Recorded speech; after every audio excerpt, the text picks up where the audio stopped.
کربلا اگر ہدایت کرنے پر آئے تو بڑے سے بڑے گنہگار کی ہدایت ہو جاتی ہے، اور کربلا میں اگر ہدایت کوئی نہ لے تو وہاں شمر بھی ہے۔ کائنات کی بہترین چیزیں کربلا میں ملیں گی اور کائنات کی بدترین چیزیں بھی کربلا میں ملیں گی۔ حسین بھی کربلا میں ملے گا، شمر بھی کربلا میں ملے گا، علی اصغر بھی کربلا میں نظر آئے گا، حرملہ جیسا شخص بھی کربلا میں نظر آئے گا۔ کربلا نہ عجم کی تھی، نہ عرب کی تھی، نہ مسلم کی تھی، نہ مسیحی کی تھی۔ یہاں پہ جو آئے ہدایت لے سکتا ہے۔ یہاں پہ جون بھی ہے جو رنگ کا کالا ہے، جہاں پہ وہب قلبی بھی ہے جو مسلمان نہیں ہے، مسیحی ہے، بعد میں مسلم بنا۔ یہاں پہ بچہ بھی ہے، یہاں پہ جوان بھی ہے، یہاں پہ عورت بھی ہے، یہاں پہ مرد بھی ہے۔ یہاں پہ سب کو امام حسین نے جمع کیا۔ کربلا میں عقیدہ بھی تھا، کربلا میں احکام بھی تھے، کربلا میں اخلاق بھی تھا۔ حسین نے اخلاق کو بھی کربلا میں دکھایا، حسین نے صحیح عقیدے کو بھی کربلا میں دکھایا، حسین نے احکام کو اہمیت دے کر، یعنی ظہر عاشور نماز پڑھ کے اور شب عاشور قرآن پڑھ کے حسین نے احکام کو اہمیت دی، اور حسین نے اپنا عقیدہ فوج یزید کو بتا کر، کیا میں نے حرام کو حرام کیا، کیا میں نے حرام کو حلال کیا، کیا مجھے نہیں جانتے میں تمہارے نبی کا نواسا ہوں، میں فاطمہ الزہرا کا بیٹا ہوں، میں علی کا بیٹا ہوں، کیا تم مجھے نہیں جانتے میں تمہارے نبی کا نواسا ہوں۔ اور حسین نے ان کا عقیدہ بھی بیان کیا۔ اے اللہ اکبر کہنے والے، اے محمد کا کلمہ پڑھنے والے، کتنی عجیب جملے میرے چوتھے امام کے۔ فرمایا وہ یزید جو دین اسلام کو جڑ سے اکھاڑنے کے لیے آیا تھا، اور یہ شعر پڑھتا تھا، لعبت بنو ہاشم، بنو ہاشم نے قوم کو کھیل نہ چاہ، نہ کوئی ملک آیا، نہ کوئی وحی نازل ہوئی، اور فرمایا میں فلاں فلاں کا بیٹا نہیں، اگر بنو ہاشم کو سبق نہ سکھاؤں۔ وہی یزید امام سجاد کے ہوتے ہوئے خود کو مسلمان ثابت کرنے کے لیے مؤذن کو کہتا ہے اذان دے۔ یہ کارنامہ حسین بن علی کا ہے، یہ کارنامہ مولا زین العابدین کا ہے۔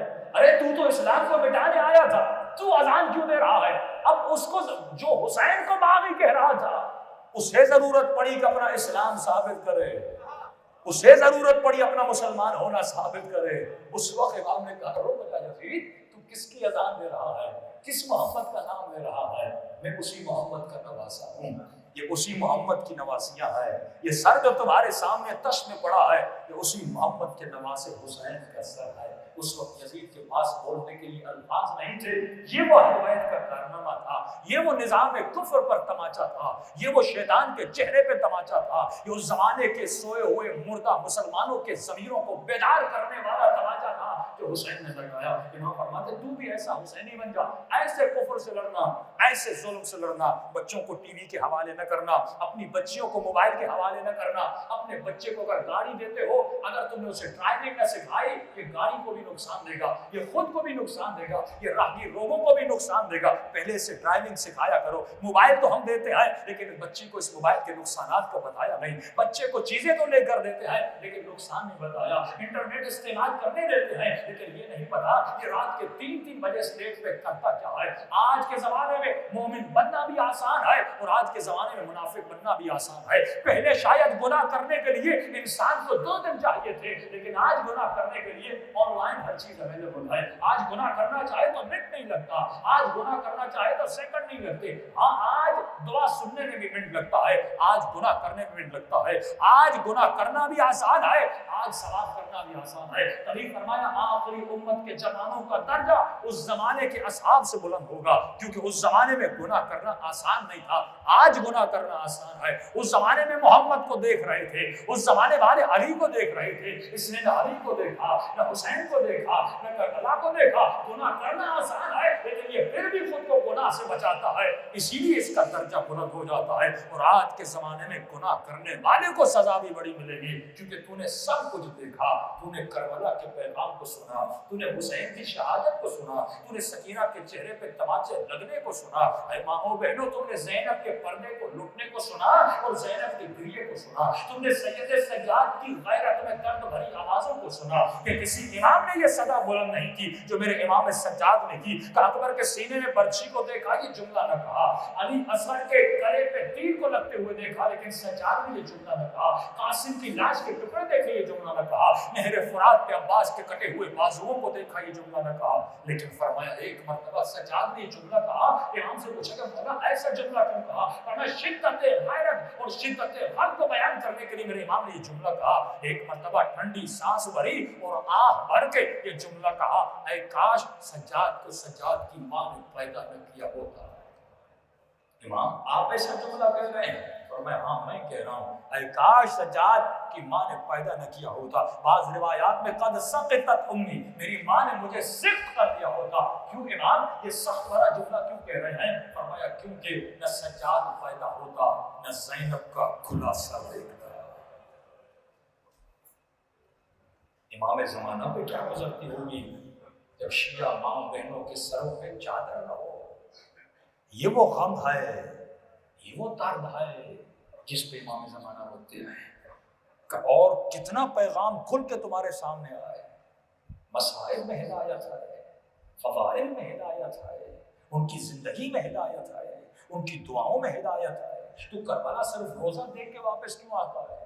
کبھی اٹھا مفاتی زیارت اربعین پڑھ، کبھی اٹھا زیارت جامع کبیرہ پڑھ، حسین کی زیارت پڑھ، خود زبان سے پڑھتا ہے تو ترجمہ کیوں نہیں سمجھتا؟ اشہد انک قد اقمت الصلاۃ وآتیت الزکوٰۃ وامرت بالمعروف ونہیت عن المنکر۔ تو خود گواہی دے رہا ہے کہ مولا میں گواہی دیتا ہوں نماز کو قائم کیا، امر بالمعروف کیا، نہی عن المنکر کیا، معاشرے میں اصلاح کو پیدا کرنے کا ایک جملہ کافی ہے جو ہدایت پانا چاہے اس کے لیے۔